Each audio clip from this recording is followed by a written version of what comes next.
ازيكم يا جدعان. النهارده انا جاي احكي لكم عن اكبر مشكله واجهتني قبل ما ابدا صناعه المحتوى.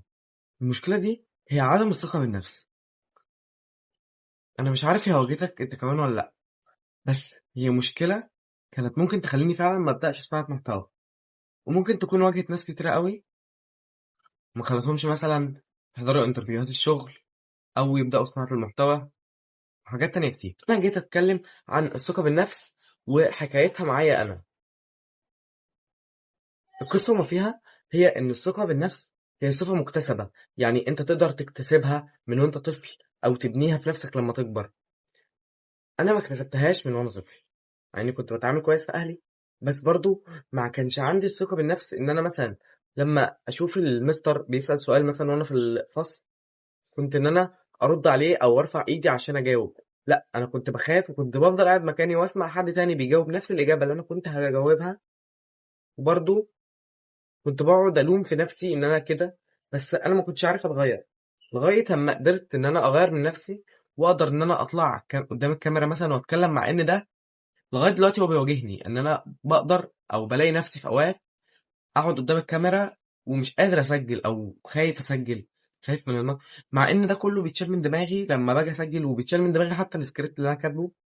فإيه، فالثقة بالنفس هي حاجة مكتسبة. أنا باحاول أعمل حاجات كتير أوي عشان أكتسب الثقة بالنفس، وجاي أشاركها لكم بحيث إن اللي عايز يطلع يعمل محتوى هو يقدر يطلع يعمل محتوى، اللي عايز يروح انترفيو شغل يقدر يروح انترفيو الشغل، اللي عايز يعمل أي حاجة. فأنت الثقة بالنفس بتزود لك الحاجة دي، يعني بتقربك للحاجة دي تلات أرباع المسافة، أو بمعنى أصح 75% بالنسبة اللي أنت عايز توصل لها. يعني أنت مثلا واحد عايز تتعلم تسويق، فأنت عندك ثقة بالنفس، فأنت لما هتتعلم التسويق تبقى شاطر في إن أنت تتعامل مع الزباين اللي هتيجي، هتبقى شاطر مثلا في ان انت مثلا مش هتخاف تطلع تسوق بكونتنت مثلا، مش هتخاف مثلا ان انت تروح مقابلات شغل، مش هتخاف ان انت تعمل حاجات كتيرة قوي انت كنت فاكرها بتخوف. هي ما بتخوفش ولا حاجة، انت فعلا حاجة كتيرة قوي انت ممكن تبدأ تعملها عشان الثقة بالنفس. بس انا النهاردة جايب لك ملخص اهم الحاجات اللي انت ممكن تبدأ فيها. لازم أن تكون عارف ان رحلة بناء الثقة بالنفس هي مش رحلة عادية، هي رحلة هتغير فيك حاجات كتيرة قوي. اولا كده انت لازم تبدأ بان انت تعرف انك انت لما هتيجي تتغير انت لازم تتغير من جوه قبل ما تتغير من بره. التغير من جوه هو انك انت لازم تكون عارف ان انت مش لازم تستنى حب او شكر او من حد عليك، انت لازم تكون واثق في نفسك وعارف ان انت مثلا الحب بتاعك انت اللي هتقدمه لنفسك. انا اللي هقدم لنفسي حبي، انا اللي هقدم لنفسي اي حاجه انا بحبها فيا، انا اللي هقدم، انا همدح نفسي، انا اللي هقول لنفسي شاطر لما اجيب درجه حلوه، انا اللي لما هسقط او لما هعمل اي حاجه وحشه هعذر نفسي على الحاجه ديت وهديها فرصه تانية ان هي تعيد، لان انا مش ملاك وعندي فرصة تانية ان انا اقدر اراجع مرة واتنين واعيد تاني. فانا اللي لازم اعذر نفسي، مفيش حد تاني، مش لازم أنا استنى عذر من احد. ثانيا، انت لازم تتقبل عيوبك قبل مميزاتك. لازم أن تكون متقبل ان انت فيك عيب واحد اتنين تلاتة اربعة، وفيك مميزات واحد اتنين تلاتة اربعة خمسة. بس لازم أن تتقبل عيوبك. انت تخين تقول انا تخين قدام نفسك، تقف قدام المراية وتتكلم مع نفسك كده، تصارح نفسك بالعيوب اللي عندك وتعرف نفسك ان انت عندك عيوب. طب دي حاجة مهمة؟ لا، هي فعلا حاجة مهمة، هتغير معاك جدا ان انت تبقى عارف عيوبك ايه الهدف اللي انت بتسعى وراءه عشان توصل للثقة بالنفس. انت عايز تغير العيوب، عايز تخلي العيوب ديت مميزات. انا واحد تخين، عندك عيب ان لا، انت تقدر تخس، فانت تصارح نفسك بالحقيقة بان انت تخين، وبعد كده تبدأ ان انت مثلا تمشي على نظام رجيم، تنزل الجيم، تتمرن. ما تخافش من اي حاجة. انت طالما بدأت في السكة دي اعرف ان اخرتها حلوة ليك، ان شاء الله اخرتها حلوة ليك.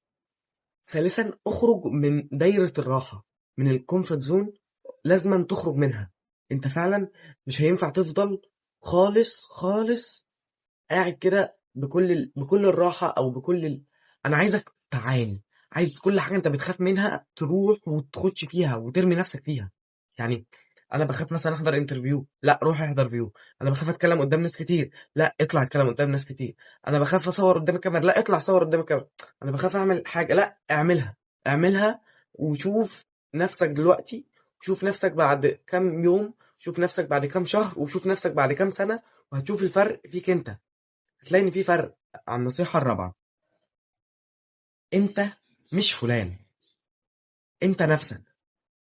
فما تقارنش نفسك بفلان، لا قارن نفسك بنفسك بتاعت امبارح. يعني انا مثلا لما جيت دلوقتي، انا النهارده بعد تقريبا 4 اسابيع او 5 اسابيع من صناعه المحتوى. فانا لو جيت اقارن نفسي، مش هقارن نفسي مثلا بواحد مشهور او اشهر مني بكتير. لا انا لو جيت اقارن نفسي، هقارن نفسي بنفسي بتاعت اول فيديو. انا اول فيديو كنت عامل ازاي قبل ما اصور مثلا، ودلوقتي انا عامل ازاي. طب هل في تطور؟ طب ايه الفرق؟ طب مش عارف ايه. انت تزعل من نفسك لو النفس القديمه او نفسك بتاعت امبارح احسن من نفسك بتاعت دلوقتي. ده اللي يزعلك. انما ما يزعلكش ان انت في حد احسن منك، لا انت لسه. ما تقارنش نفسك بحد، انت مش فلان. وده يدخلنا على النصيحه الخامسه. لازم لازم لازم تجرب. انت لازم تجرب. يعني دي حاجه مهمه قوي قوي. انت لازم تجرب اي حاجه انت هتتحط فيها، انت لازم تجرب. ما تديش ما ت... يعني ما تقولش ان انت فاشل من قبل ما تجرب. انت جرب، وهيبقى في نسبة 50% ناجح 50% واقع. فاهمني؟ انا عايزك تجرب بجد، ان انت ما تحكمش على نفسك من غير ما تجرب. وده خدنا على النصيحة السادسة والأخيرة. اشتغل على نفسك كويس. اشتغل على نفسك. ابني مهارة. ابني ابني معلومات، ابني ثقافة. ابني ان انت بتشوف معلومات دينية، بتشوف معلومات عن ثقافتك، بتطور من لبسك. ابني ان انت بتطور من الثقافة بتاعتك، من من شكلك، من حركاتك، من لغتك، من ثقافتك، من هندامتك، من شكلك، من شعرك، من وشك. ابني جسمك. ابني كمان ان انت تبقى بتطور من نفسك في علاقاتك.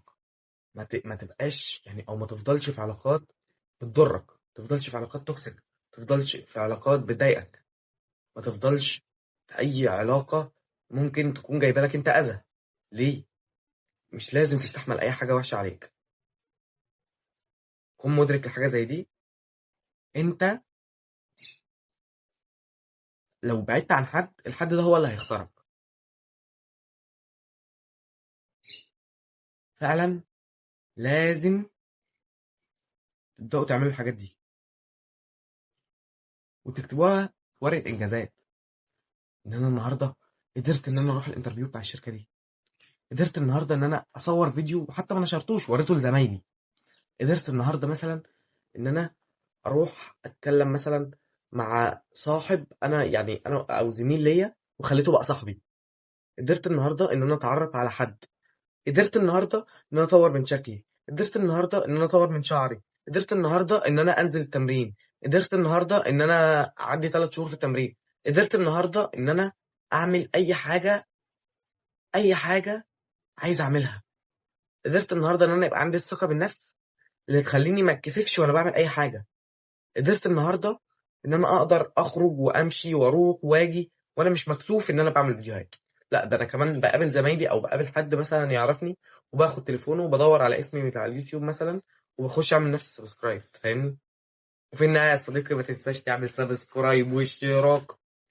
هما نفسك.